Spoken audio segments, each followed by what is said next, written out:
तव कथामृतं तप्तजीवनं कविभिरीडितं कल्मषापहं श्रवणमङ्गलं श्रीमदाततं भुवि गृह्णन्ति जे भूरिदा जनः।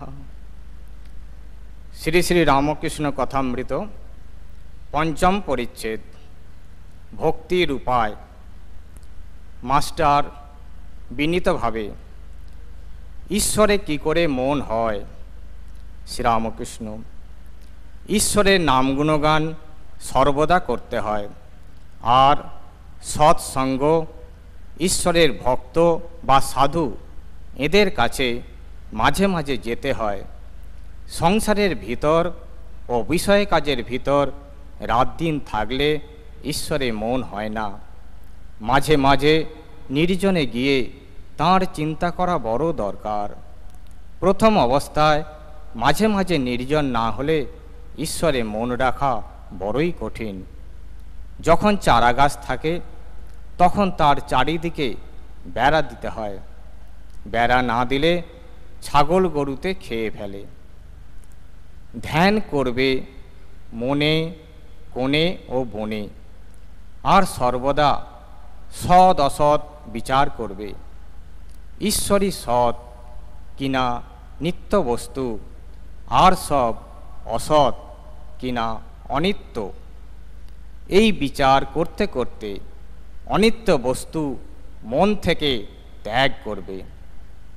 মাস্টার বিনীতভাবে সংসারে কীরকম করে থাকতে হবে? শ্রীরামকৃষ্ণ সব কাজ করবে কিন্তু মন ঈশ্বরেতে রাখবে।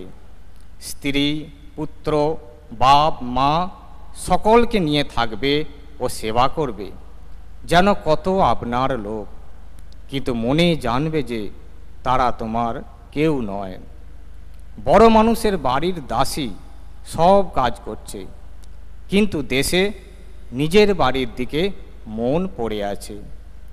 আবার সে মনিবের ছেলেদের আপনার ছেলের মতো মানুষ করে, বলে আমার রাম আমার হরি, কিন্তু মনে বেশ জানে এরা আমার কেউ নয়। কচ্ছপ জলে চড়ে বেড়ায় কিন্তু তার মন কোথায় পড়ে আছে জানো? আড়ায় পড়ে আছে যেখানে তার ডিমগুলি আছে। সংসারে সব কর্ম করবে কিন্তু ঈশ্বরে মন ফেলে রাখবে। ঈশ্বরে ভক্তি লাভ না করে যদি সংসার করতে যাও তাহলে আরও জড়িয়ে পড়বে। বিপদ শোক তাপ এসবে অধৈর্য হয়ে যাবে, আর যত বিষয় চিন্তা করবে ততই আসক্তি বাড়বে। তেল হাতে মেখে তবে কাঁঠাল ভাঙতে হয়, তা না হলে হাতে আটা জড়িয়ে যায়। ঈশ্বরে ভক্তিরূপ তেল লাভ করে তবে সংসারের কাজে হাত দিতে হয়। কিন্তু এই ভক্তি লাভ করতে হলে নির্জন হওয়া চাই। মাখন তুলতে গেলে নির্জনে দই পাততে হয়। দইকে নাড়ানাড়ি করলে দই বসে না।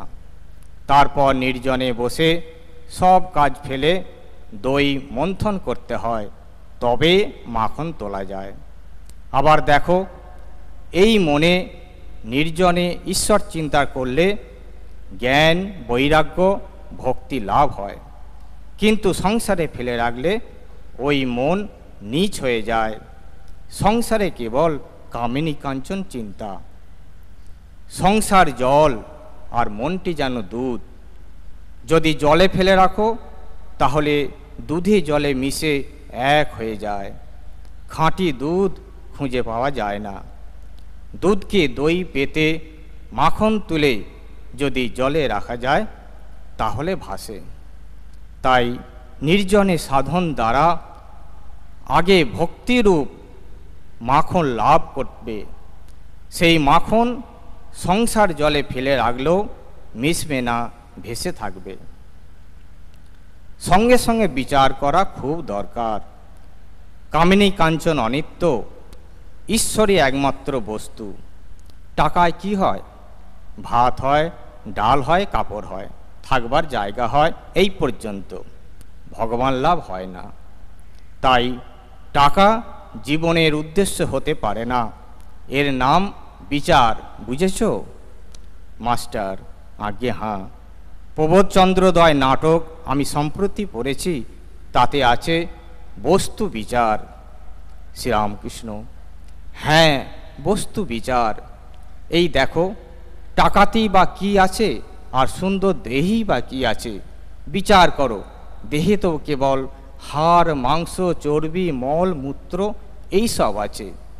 এই সব বস্তুতে মানুষ ঈশ্বরকে ছেড়ে কেন মন দেয়, কেন ঈশ্বরকে ভুলে যায়? মাস্টার, ঈশ্বরকে কি দর্শন করা যায়? শ্রীরামকৃষ্ণ, হ্যাঁ, অবশ্য করা যায়।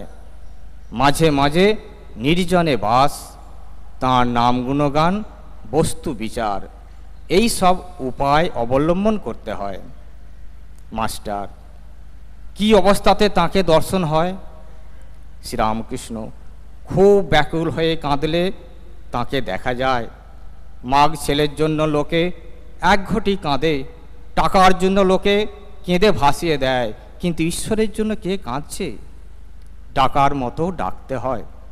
এই বলিয়া ঠাকুর গান ধরিলেন, ডাক দেখি মন ডাকার মতো, কেমন শ্যামা থাকতে পারে, কেমন কালী থাকতে পারে।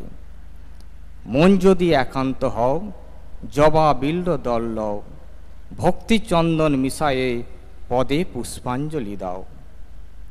ব্যাকুলতা হলেই অরুণ উদয় হলো, তারপর সূর্য দেখা দিবেন। ব্যাকুলতার পরেই ঈশ্বর দর্শন। তিন টান একত্র হলে তবে তিনি দেখা দেন। বিষয়ের বিষয়ের উপর, মায়ের সন্তানের উপর, আর সতীর পতির উপর। টান, এই তিন টান যদি কারো একসঙ্গে হয়, সেই টানের জোরে ঈশ্বরকে লাভ করতে পারে। কথাটা এই, ঈশ্বরকে ভালোবাসতে হবে। মা যেমন ছেলেকে ভালোবাসে, সতী যেমন পতিকে ভালোবাসে, বিষয়ী যেমন বিষয় ভালোবাসে। এই তিনজনের ভালোবাসা, এই তিন টান একত্র করলে যতখানি হয়, ততখানি ঈশ্বরকে দিতে পারলে তাঁর দর্শন লাভ হয়। ব্যাকুল হয়ে তাকে ডাকা চাই। বিড়ালের ছানা কেবল মিউ করে মাকে ডাকতে জানে। মা তাকে যেখানে রাখে সেইখানেই থাকে। কখনো হেসেলে, কখনো মাটির উপর, কখনো বা বিছানার উপর রেখে দেয়। তার কষ্ট হলে সে কেবল মিউ মিউ করে ডাকে, আর কিছু জানে না। মা যেখানেই থাকুক, এই মিউ মিউ শব্দ শুনে এসে পড়ে। ওং নিরঞ্জনম নিত্যমনন্তরূপম ভক্তানুকম্পাধৃত বিগ্রহং বৈ ঈশাবতারম পরমেশমিড্ডম তং রামকৃষ্ণম শিরসা নমামহ।